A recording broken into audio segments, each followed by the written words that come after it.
그래서 볼까요? 자, 여기서 우리는 대략적으로 정부는 시장에 개입할 수 있다 이렇게 간단히 정리를 했고요. 정부가 시장에 개입하는 걸 정책이라고 말합니다. 정부가 토지 문제로 개입하잖아요. 그럼 토지 정책이 되는 거예요. 정부가 주택 문제로 개입하잖아요. 주택 정책이 되는 거예요. 아주 간단하다, 그죠? 이 개념인데, 그래서 교재를 보시면 21쪽에 보시면 챕터 2 해가지고 토지 정책이 나온다, 그죠? 정부가 토지 시장에 개입하는 걸 말하는데, 요거는 사실은 대부분 우리 2차 과목인 공법하고 연결이 돼요. 그래서 이게 우리 시험에 자주 나오는 게 아닙니다. 그냥 간단하게 이런 거다라는 느낌만 받으시면 되고 넘어갑니다. 22쪽에 가시면 챕터 3 해가지고 주택정책이 나온다, 그죠? 정부가 주택 문제에 개입하면 주택정책이 되는 거예요. 그 다음 뒤로 넘기면 또 조세정책이 나와요. 정부가 세금 문제로 개입하면 조세정책이 되겠죠. 그 중에서 중요한 게 주택정책과 조세정책이 중요해요. 그 중에 우리는 지금 주택정책을 한번 살펴보도록 하죠. 주택정책을 살펴볼 건데요. 이 주택정책은 굉장히 다양한 정책들이 있을 겁니다. 예를 들어서 정부가 주택 문제에 개입하는 건데 먼저 임대주택에 관한 개입이 있겠죠. 임대. 그 세입자들이 임대료로는 이렇게 세입자들이 임대가 어떻게 하나 이런 관점에 개입하는 임대주택 정책이 있을 거고요. 그 다음에 분양에 관계되는 정책이 있겠죠. 예를 들어서 무주택자의 집을 구입하는 이런 분양에 관한 문제. 그 다음에 하나는 뭐냐? 임대주택에 관한 문제. 이런 것도 있을 건데 중요한 거는 요놈입니다. 물론 얘도 잘 나오지만 요게 토대가 되는 거예요. 임대주택 정책이 세 가지가 있어요. 임대료 규제정책, 임대료 보조정책, 그리고 공공임대주택 정책이 있어요. 교재 나와 있는 것들입니다. 그래서 거기 교재 보시면 22쪽에 가로 1번에 임대료 규제정책, 그게 요걸 말하는 거예요. 밑에 보시면 맨 밑에 가로 1번에 임대료 보조정책이 요걸 말하는 거예요. 오른쪽에 갑니다. 3번에 공공임대주택이 요걸 말하는 거예요. 뭔지 아시겠죠? 자, 그러면 이것들 어떤 개념이냐면은 임대료를 규제한다라는 말은 가격을 통제하는 거겠죠. 그죠? 가격 통제겠죠? 그럼 얘는 뭐가 되느냐? 직접 개입이 되는 겁니다. 그럼 임대료 보조는 뭐냐? 보조금을 지원하는 거죠? 간접 개입이 되겠죠? 공공 이렇게 나오면 뭐죠? 직접 개입이 되겠죠? 그래서 직접 간접적으로 개입한다라고 보시면 됩니다. 물론 분양주택 정책도 여러분이 들어본 거 대표적으로 어떤 게 있냐면은 분양가 상한제 이런 것들이 대표적인 분양주택 중에 하나예요. 요거는 지금은 다루지 않을 겁니다. 여하튼 요 중에서 굉장히 많은 정책이 있는데 그 중에서 뭐 임대료 규제 요거 어떻게 되는지 한번 배워보자라는 겁니다. 이걸 왜 배우느냐 하면은 이건 요거 다 배워야 되는 거 맞아요. 그런데 요거 다 하면 시간이 너무 많이 걸리잖아요. 그래서 이게 가장 대표적인 게 요거 임대료 규제예요. 그래서 요걸 배우면 얘들도 이런 식으로 공부하겠구나라는 게 이해가 되는 겁니다. 그래서 우리가 뭘 할 거냐? 임대료 규제 정책을 배워보는 거죠.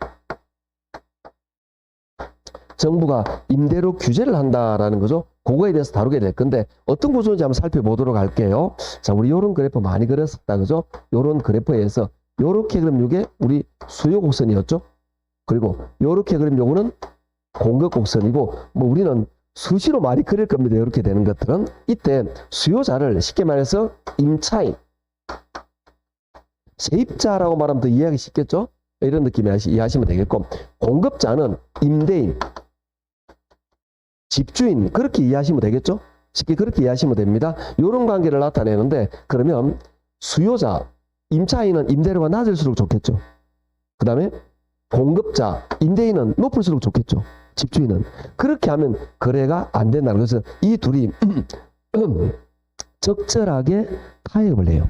적절하게 타입해서 예를 들어서 적절하게 1년에 얼마 정도 할까요? 1년 임대료가 한 400만 원 너무 많나요? 오피스텔 치고 그래서 임대료를 1년에 400만 원으로 합의를 했습니다.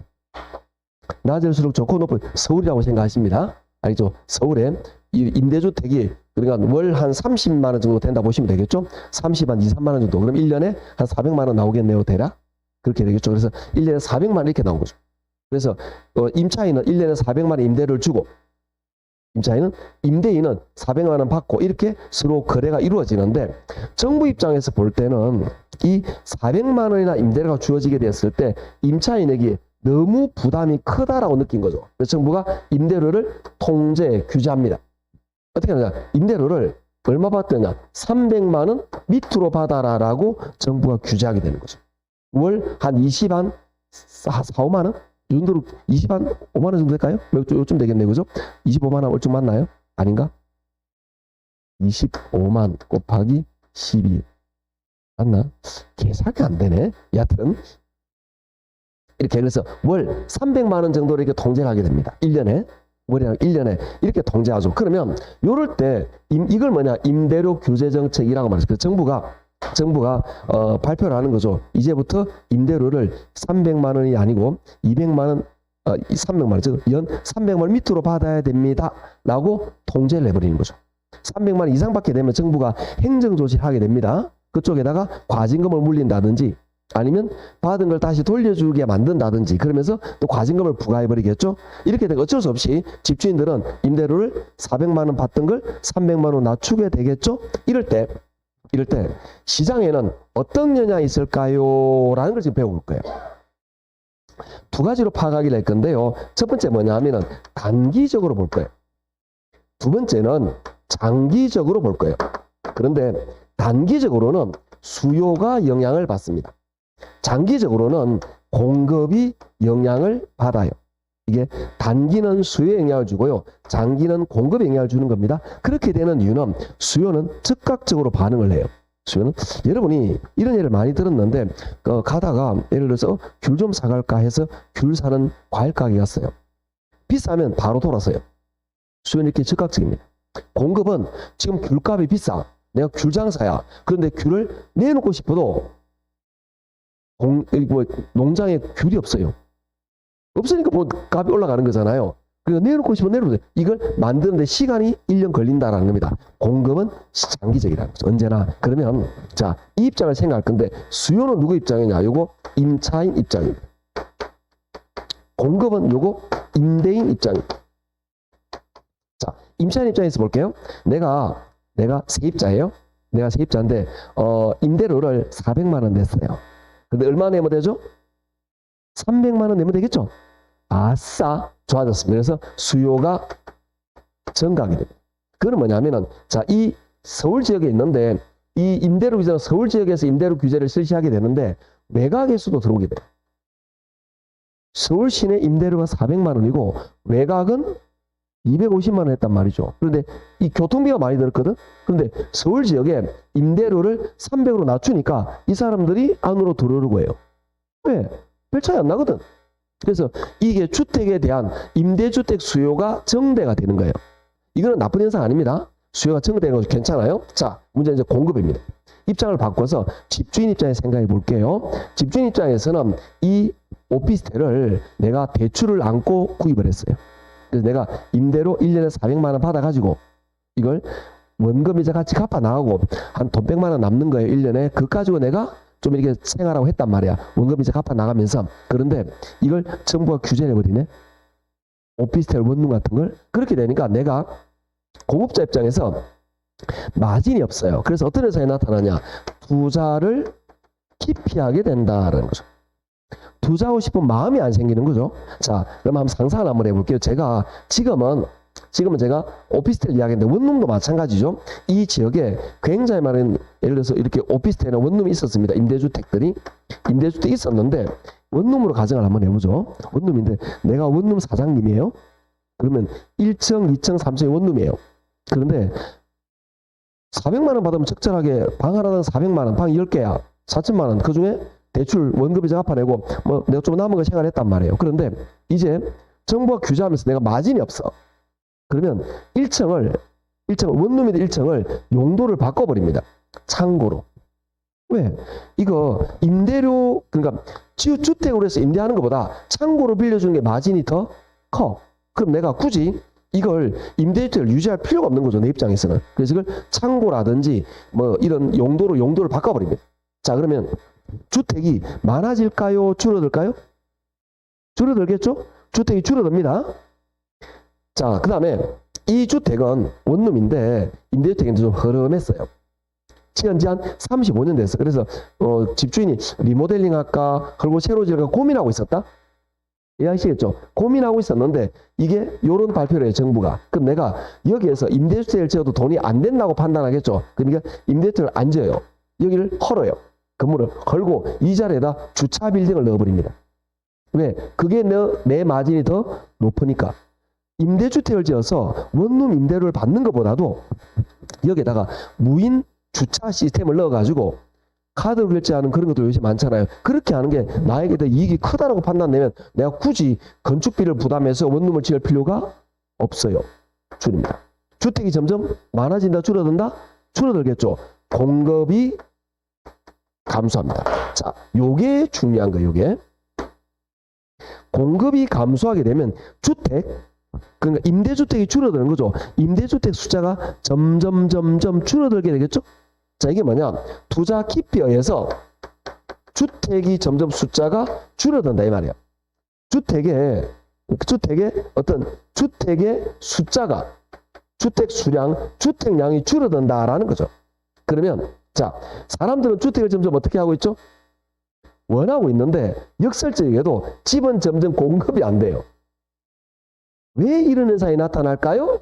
아주 간단합니다. 시장에는 아까 했죠. 시장에는 누가 있다고 그랬죠?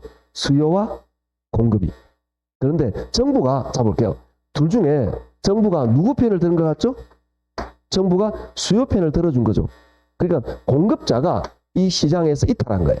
공급자. 그러면서 시장에 이런 불균형이 나타나게 된 거예요.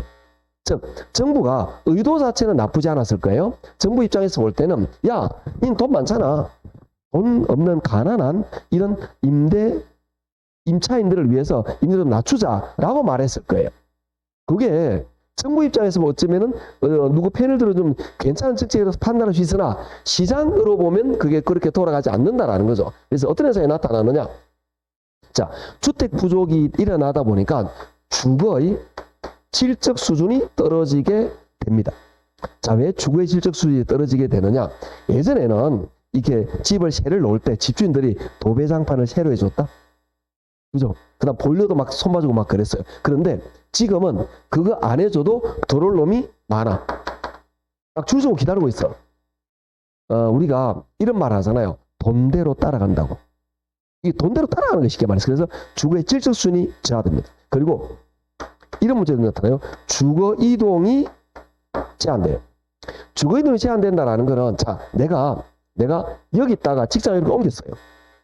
그러면 들어와야 되는데 여기서 집을 구할 수가 없어요. 할 수 없이 뭐 해야 되죠? 출퇴근해야 돼. 주거 이동이 제한돼요. 더 결정적인 거는 어떤 게 있냐면은 우리 이런 표현을 말합니다.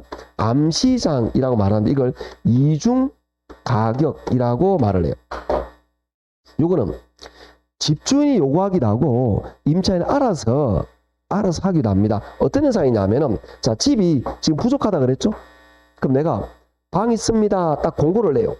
그러면 들어올 사람들이 쫙 줄을 서겠죠? 그렇겠죠? 줄을 설 겁니다. 이때 제가 집주인이 뭔가 이야기를 해요.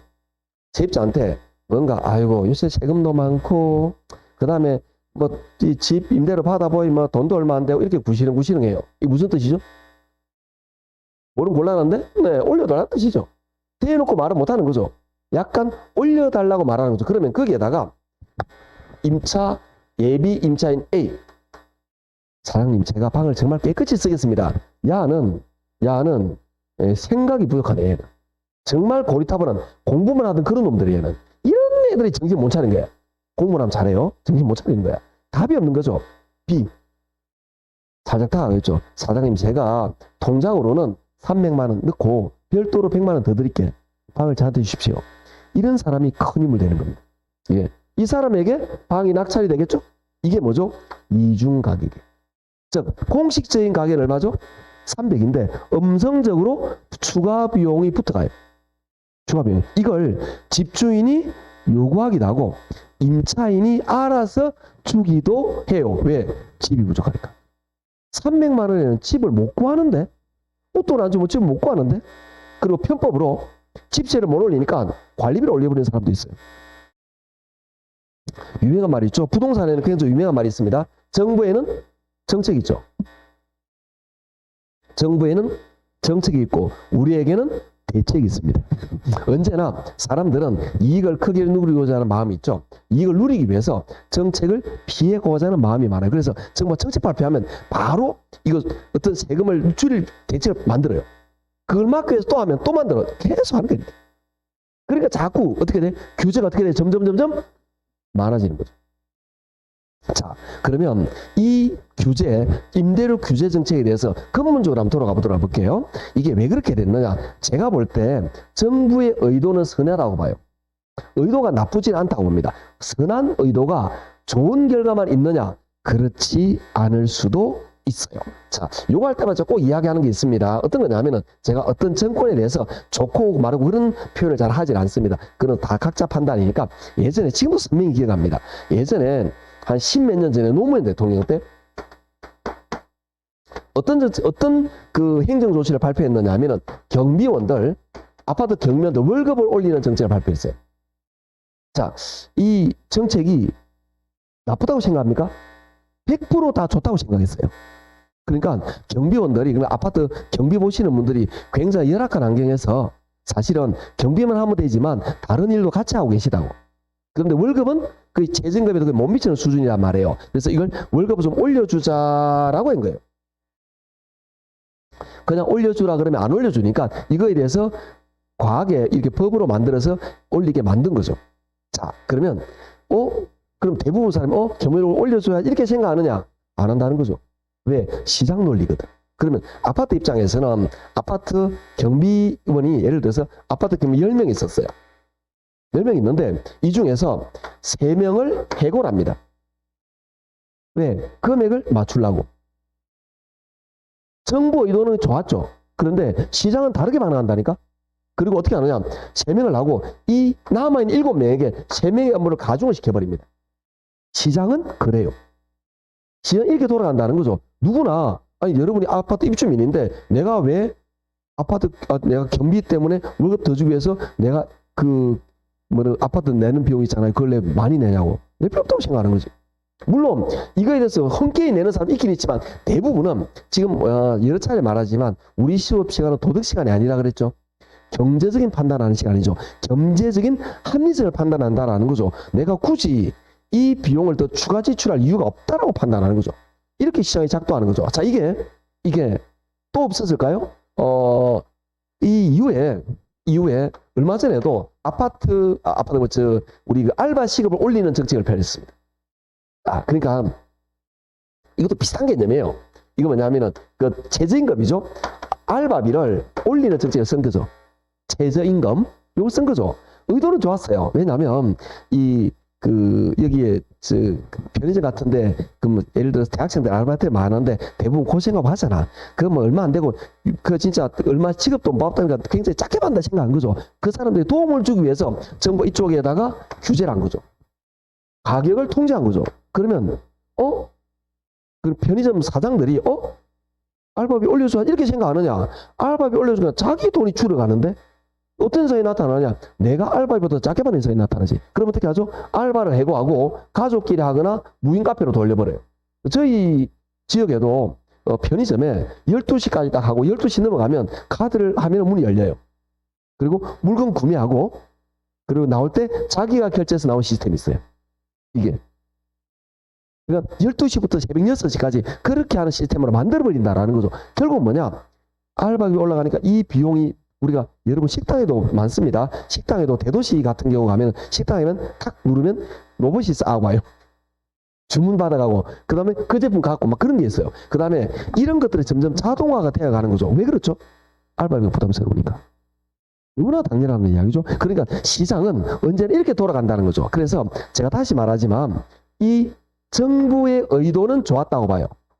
정부의 의도는 좋았지만 시장은 꼭 의도대로 따라가지 않는다는 거죠. 그래서 항상 정부는 정책을 결정할 때 내 한쪽 면만 보고 생각하면 안 된다라는 거죠. 그럴 것이다. 망고 네 생각이다. 시장은 언제나 다르게 돌아간다라는 이야기죠.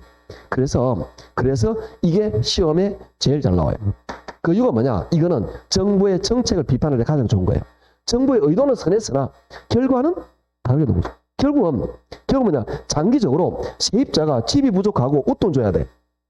집은 못 구하고 웃돈 주고 주거환경은 안 좋아지고 이런 현상을 만들어버린다라는 겁니다. 그래서 정부가 어떤 정책을 입안할 때 이런 거에 집중해서 잘 다루어 보아라라는 이야기죠. 그러면 요게 어떤 거와 연결되느냐라는 거죠. 이게 아까 임대주택인데 우리 주택, 분양주택 정책도 있다 그랬잖아요. 그 중에서 우리 대표적인 게 뭐냐면은 분양가 상한제라는 게 있습니다. 이것도 의도는 나쁜 게 아니에요. 그러면 우리 상상을 한번 해볼게요. 이 지역에 분양가가 4천만 원. 분양가가. 그러면 30평이면 아파트가 얼마죠? 12억이에요. 그러면 이 집이 없는 무주택자가 너무 집을 구입하기 어렵잖아요. 정부가 규제를 합니다. 야, 너무 비싸다. 규제. 임대료를 규제하는 게 아니고 분양가를 규제하는 거죠. 야, 이거 2천만 원에 분양해라. 그러면 이런 아까 말했듯이 무주택자들은 아주 저렴하게 구입할 수가 있겠죠. 반값 아파트잖아요. 문제는 뭐냐? 공급업자들이 공급을 한다 안 한다? 안 한다는 거지. 왜? 돈이 안 되니까. 공급을 안 하는 거죠. 그러면 무주택자는 많은데 공급이 안 되니까 집이 점점 부족해지겠죠? 그러면 신규 물량은 점점 어떻게 된다? 줄어들겠죠? 예를 들어서 이 지역에는 매년 1만 호 정도의 주택이 건축이 돼야 된다고. 시장에 자꾸 인원이 들어오기 때문에 이 1만 호 정도 주택을 지어야 되는데 신규 물량이 1만 호가 안 돼. 한 1000개밖에 안 돼. 예, 9,000개의 주택 부족이 나타나는데다가 이 지역에 그러면 이 주택을 필요로 하는 사람이 집을 구하기 어려워. 신규 물량이 없어진다 이 말이죠. 그러면 주택에 대한 수요는 증가했는데 요죠? 주택의 수요는 증가했는데 신규 공급이 안 되니까 재고주택들. 기존 재고주택 값이 어떻게 될까요? 올라가겠죠. 그러면 집 없는 사람들은 새 집을 살랬더니 없어. 그러면 중고주택 살랬더니 값이 올라. 결국은 뭐냐?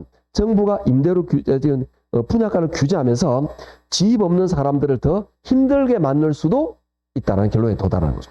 그래서 이런 걸 충분히 감안해서 정책을 실시를 해야 된다는 거죠. 그러니까 무슨 결론에 도달하게 되느냐? 자, 결론은 이거죠. 시장에는 두 명이 있다. 누가? 수요자와 공급자가. 근데 정부가 정책 펼칠 때 너무 수요자 입장에 생각하면 안 된다는 거죠. 이걸 감안해서 공급 정책을 같이 펼쳐야 되는 거라.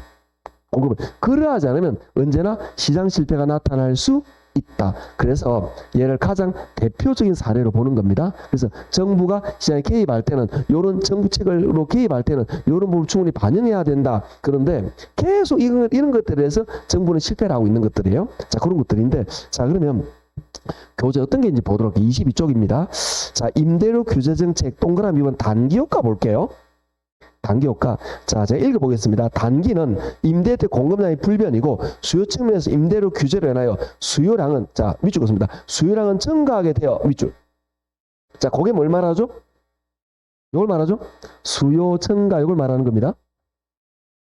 장기 효과 볼게요. 장기 효과. 주택 공급자는 임대료가 균형보다 낮기 때문에 임대주택에 대한 투자를 기피하여, 그 다음 밑줄, 공급이 감소한다, 밑줄. 자, 이거죠. 이게 가장 중요한 내용입니다. 그렇기 때문에 뭐가 나타나느냐?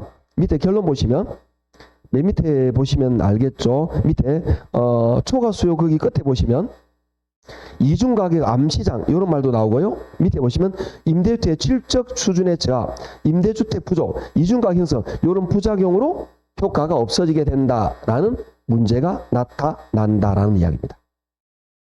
자, 그러면 이 내용은 무슨 이야기냐라는 거죠. 정부의 정책에 대해서, 자, 우리가 개론에서 공부하는 정책론은 요거예요.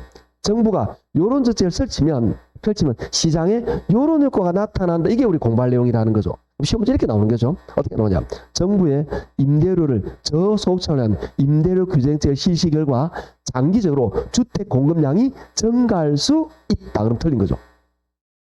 제 말 이해하시겠죠? 요렇게 문제가 나온다 이런 이야기예요. 그래서 우리가 시장에 어떻게 영향을 미치느냐 이런 부분에 대한 공부를 할 것이다 라는 거고요. 아까 말했던 보조나 공공도 이런 식으로 공부를 하게 될 겁니다. 무슨 이야기를 하고 싶으냐? 정책론은 수요 공급이에요. 수요연금.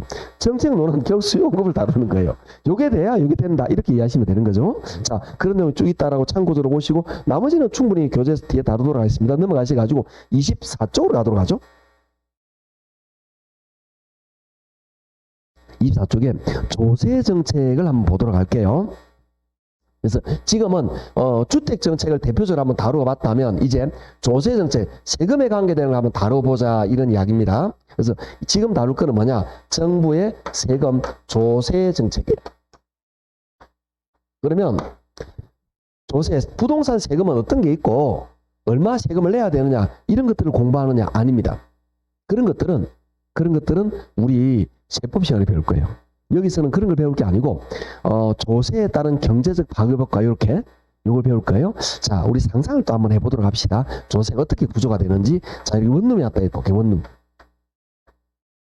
원룸이 있습니다. 원룸의 집주인, 이 사람 우리는 임대인이라고 말하죠. 공급자라고 말해도 됩니다. 제대로 사는 사람이 있습니다. 이걸 임차인이라고 말하죠. 그죠? 자, 그러면 정부가 이 임대인에게 재산세를 부과합니다. 예를 들어서 재산세를 100만 원을 부과했어요. 재산세를. 왜 그러냐면은 재산세는 재산에 대해서 부과하는 거죠. 임차인은 재산이 없잖아. 세금 부담 안 하는 거예요. 임대인은 재산이 있잖아. 여기다가 세금을 부과하는 거죠. 임차인은 재산이 없어요. 그래서 이 사람은 재산세 대상자가 아니에요. 그런데 문제는 뭐냐? 임대인은, 집주인은 재산세가 자기에게 부과되면 나 세금 내야지 그런 생각 안 해요. 무슨 생각 안 하냐? 세금도 올랐고 물가도 올랐네? 임대를 올려야지 그렇게 생각합니다. 무슨 말이냐? 선생님 그런 거 말하지 마라 그랬죠? 자, 우리가 도덕 시간이 아니라고 다시 이야기를 하는 거예요. 도덕식으로 나쁜 놈이네 그런 거 없어요. 언제나 경제적인 합리성을 추구하는 거예요. 내가 이익이냐 이런 관점으로 바라보는 겁니다. 그래서 임대인은 자기에게 부과된 세금을 임차인에게 떠넘깁니다. 자, 그러면 재산세 100만 원이 임대인에게 부과됩니다. 그러면 이 사람이 납세 의무자예요. 그런데 자기는 이 세금을 임차인에게 떠넘깁니다. 그걸 뭐라 그러냐면은 전가라고 말합니다. 떠넘긴다는 이야기죠.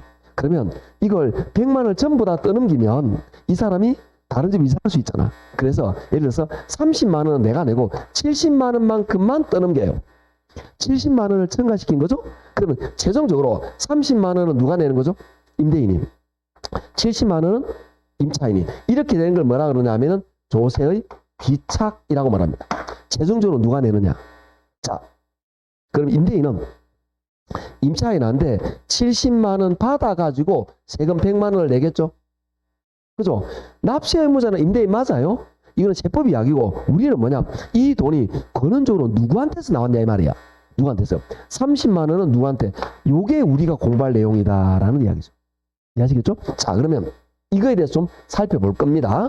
자, 그러면 임대인은 언제나 임차인에게 모든 세금을 떠넘기고 싶어요. 당연하게 떠넘기고 싶은데 문제는 뭐냐? 이럴 수가 있다는 거죠. 첫 번째, 이 동네에 빈집이 너무너무 많아요. 빈집이 여기 많이 있단 말이에요. 많이. 그러면 내가 다른 데는 임대료 30만 원 하는데 나는 세금 때문에 100만 원이면 1년에 100만 원, 한 달에 10만 원이죠. 임대료 40만 원 올려버려. 그러면 다른 데가 비싸니까 임차인이 다른 데 이사를 가버리겠죠? 이해하시겠죠? 그러면 내가 많이 떠넘기지를 못하겠죠? 100만 원 중에서 한 3만 원, 30만 원만 떠넘겨서 2, 3만 원, 즉 이사 못 갈 정도면 딱 증가하지 않을까? 그죠? 그럼 뭐냐? 빈집이 많다라는 의미는 뭐냐? 빈집이 많다라는 거는 임차인에게 선택의 폭이 크다. 이사 갈 집 대체재가 많다 이런 뜻이 되는 거예요. 이렇게 아시겠습니까? 자, 그러면 임차인 입장에서는 이 빈집, 이사 갈 집이 많다라는 것은 선택의 여지가 많아요. 선택 여지가 많다. 이 말은 대체재가 많다. 이거는 결론 탄력일까요? 비탄력일까요? 그렇죠. 탄력적이다라고 말하는 거죠. 탄력적일 때는 세금 부담이 거의 없어요. 임차인이 달리 찍을 때는 세금을 조금만, 여기서 예를 들면은 100만 원 중에서 한 30만 원 정도 부담을 한다는 거죠. 그런데 반대의 경우를 보도록 할게. 두 번째 반대의 경우입니다. 자, 두 번째. 이 동네에 빈집이 없어요. 이사갈 집이 하나도 없어. 반경 30km 안에는 빈 방이 하나도 없어. 내가 나가라 그러면 얘는 그냥 한 데서 자야 돼. 그냥 나한테 빌어야 돼. 제발 좀 있게 해주세요.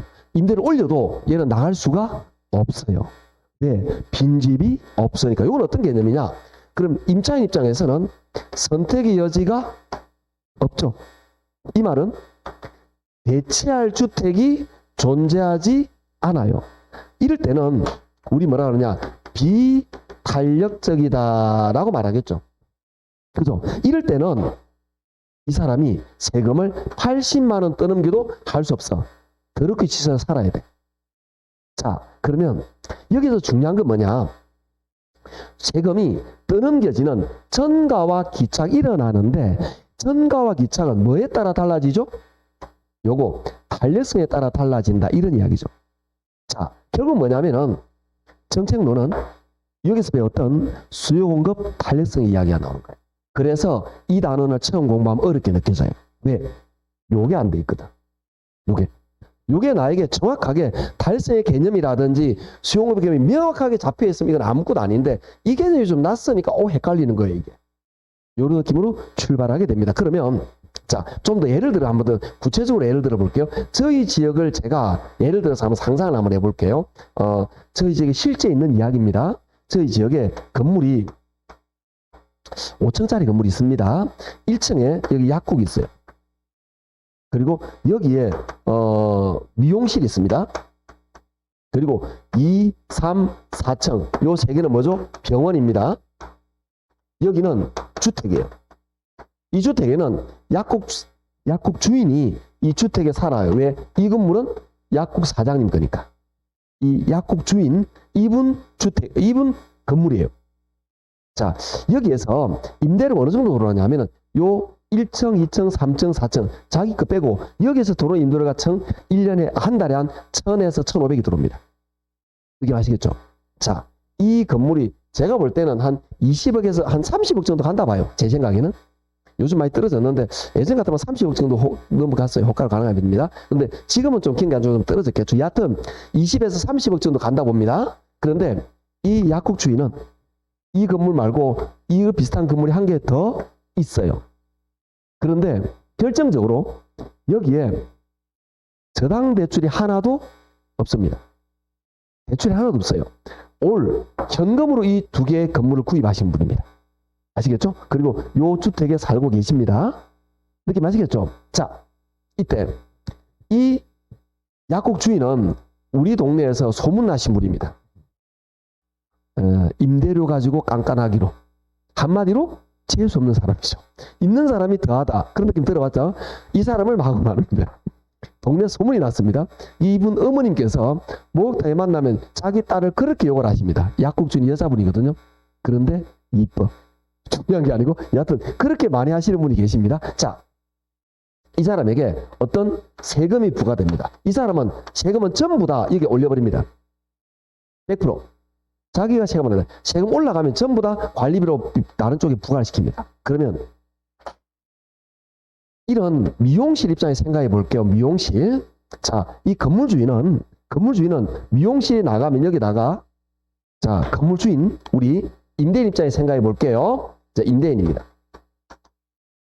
임대인 입장은 미용실에 나가도 이 자리에다가 예를 들어서 커피숍이 들어와도 되고요. 편의점이 들어와도 되고요. 뭐 어떤 게 들어와도 괜찮겠죠? 위치가 좋아요. 사거리고요. 버스 터미널 바로 앞에 있습니다. 바로 버스 정류장 바로 앞이고요.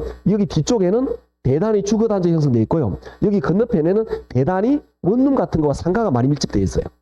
느낌 아시겠죠?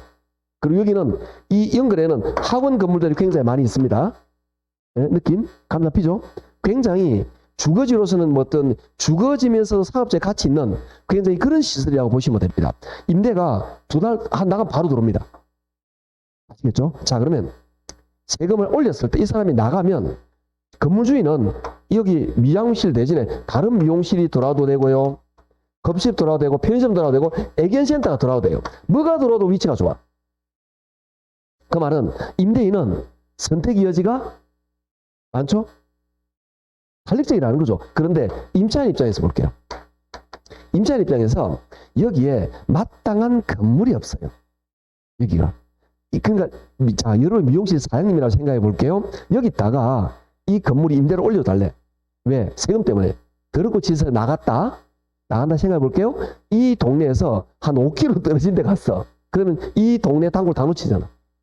이분은 이 인근을 벗어날 수가 없어요.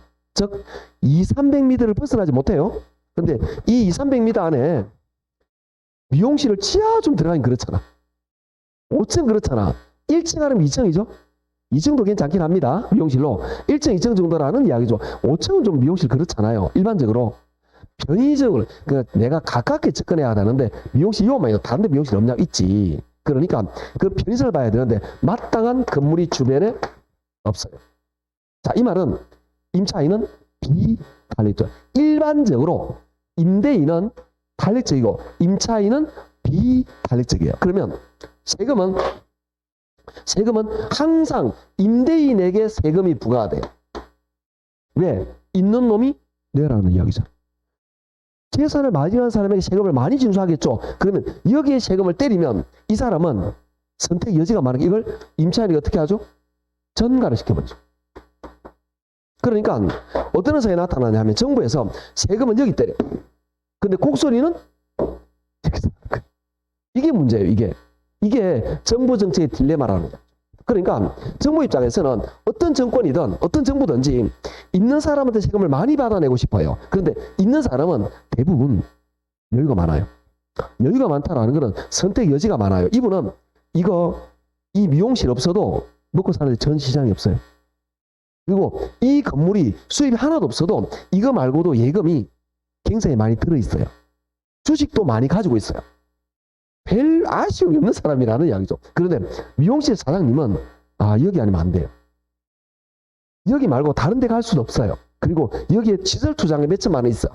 이걸 버리고 다른 데 간다고? 에이, 불가능합니다. 결국 뭐냐? 그래서 이것도 정책하고 연결되겠죠? 결국은 세금은 있는 사람들에게 세금을 많이 부과를 하게 될 거지만 그 세금은 없는 쪽인 임차인에게 떠넘길 가능성이 굉장히 많다라는 거죠. 그래서 대부분의 정권에서 진보 정권이 보수가 중요한 게 아닙니다. 대부분 정권에서는 언제나 이 사람에게 세금을 많이 받아내고 싶어요. 그런데 여기에 세금을 책정할 때 이쪽에 문제가 나오는 이런 딜레마 때문에 어쩔 수 없이 세금 문제를 신중하게 접근할 수밖에 없다라는 겁니다. 재산세가 대표적이에요. 그러니까 재산세를 부과하면 이 약국주인은 100% 임대를 올린다니까. 아니 우리가 일반적으로 생각하면 내가 재산 많으니까 재산세 내야지 그렇게 생각 안 한다는 거지. 이걸 임대료를 올리고 이걸 커버하겠다고 생각하는 게 대부분의 집주인들의 생각이라는 이야기죠. 그리고 자 우리가 곰곰이 생각하면 저는 사실 이렇게 제가 나쁘게 표현했지만 이 약국주인을 제가 예전 여기 아파트 살았었어요. 여기 아파트. 그래서 약국주인을 어느 정도 알아요. 이분이 근면성실 열심히 일한 분이에요. 물론 기본 재산이 있었지만 어떤 느낌이냐면은 우리가 대부분 제가 이렇게 임대인과 임차인을 좀 나눠서 이야기했는데 자 이분이 아니더라도 대부분의 임대인은 뭐냐? 우리도 마찬가지예요. 젊은 시절에 대부분 없이 자랐잖아. 열심히 돈을 모아가지고 원룸 하나 장만했어. 왜? 나이 먹고 퇴직해가지고 임대소득으로 살라고. 대부분 임대인 이런 사람입니다. 임차인은 젊은 사람이 대부분이긴 해요. 세대된 사람들은. 그렇지만 이 사람도 나중에 이렇게 될 가능성이 있다라고 생각을 해야 되는 거죠. 그래서 이런 부분이 언제나 문제에서 정책에서 나타난다. 결국 뭐냐? 요거 조세는 뭐하고 관계되느냐? 탄력성과 관계된다라는 거죠. 탄력성에 따라서 조세에 부담하는 쪽이 달라진다. 얘가 탄력이냐 비탄력에 따라서 세금을 누가 많이 부담하게 되느냐 이게 달라지게 된다. 그게 우리 교재 어디 있느냐면은 자 다른 거는 여러분 읽어보시면 됩니다. 24쪽에 보시면 챕터 4 조세 정책이 있는데 동그라미 1번 조세 전가 기차를 읽어보시면 되는데 아까 제가 말했던 요런 내용들입니다. 읽으면 여러분 이해가 되는 거예요. 그런 중요한 게 시험에 잘 안 나옵니다. 상식이니까 뭘 봐야 되느냐. 동그라미 2번 볼게요. 조세의 탄력성과 조세의 기차, 그게 밑줄입니다. 조세를 부과하였을 때 조세의 증가와 기착의 정도는 수요와 공급의 상대적인 탄력성에 따라 다르게 나타난다. 이게 제일 중요한 거예요. 자, 그래서 이게 제가 탄력, 비탄력, 탄력성을 이야기했죠? 이야기 여기 있다라는 거죠. 이게 이 단어의 가장 중요한 핵심이라는 이야기예요. 우리 시험 문제 뭐냐? 요게 시험 문제 나오는 거예요. 이게.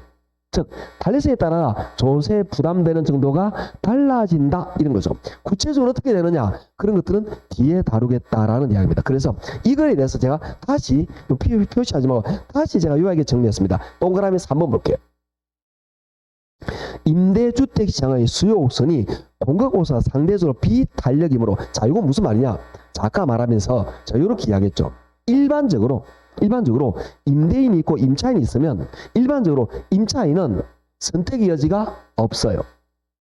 이 집을 나가면 일반적으로 갈 데가 없는 게 대부분이에요. 그래서 임차인이 상대적으로 비탄력적이겠죠? 그래서 비탄력이니까 세금을 더 많이 부담한다 이 말이에요. 그게 밑에 나와 있습니다. 임대주택 시장의 수요 곡선이 공급 곡선보다 상대적으로 비탄력이므로 임차인의 조세 부담이 일반적으로 더 크다 이런 이야기예요. 그렇기 때문에 정부 입장에서는 세금을 임대인에게 부과했는데 임차인의 부담이 커지는 이런 문제가 발생할 수가 있다라는 이야기예요. 이걸 우리 뭐라고 말하냐? 역진세적인 부담이라고 말합니다. 역진세적이라는 부담은 뭐냐면 이런 개념이죠. 자, 우리가 상상을 한번 해보는 거죠. 우리가 상식적으로 돈이 많아요. 그러면 세금을 어떻게 해야 되죠? 많이 내야 되죠. 돈이 작아요. 그럼 세금 어떻게 내야 되죠? 작게 내야 되죠. 이게 당연한 거 아닌가요? 그런데 작은 사람이 세금을 반대로 더 많이 부담하는 현상, 이걸 우리 뭐라고 말하냐면은 역진세적인 현상이라고 말합니다. 선생님, 역진세가 뭐냐요? 역진세라는 거는 예전에 중세에서 상상해 봅니다. 왕이나 귀족은 대부분의 재산을 가지고 있죠. 그 사람들은 세금이 없어요. 그런데 농노, 재산이 없으면서 귀족들의 토지를 소장하는 소정령은 재산도 없으면서 대부분의 세금을 부담합니다. 그걸 역진세라고 말합니다. 그럼 이거는 역진세라는 걸 말하는 게 아니고 재산이 없는데도 세금 부담이 많은 역진세적인 효과가 있다 이 말이에요. 왜? 임차인이 일반적으로 뭐니까 비탄력이니까 세금을 더 많이 부담한다 이 말이에요. 그렇죠. 그러니까 이런 부분을 정책을 만들어서는 생각해야 된다는 거죠. 그냥 부자들 세금 많이 때려. 그렇게 하면 안 된다 이런 이야기지. 그게 이쪽으로 피해가 돌아오니까. 왜? 경제 구조는 그렇게 판단해야 되지 단순하게 그냥 세금 때려. 이런 단순한 구조로 접근하면 안 된다. 결국 자, 지금 정책론의 가장 중요한 화두는 요거였죠. 정부에서 어떤 정책을 시행하게 됩니다.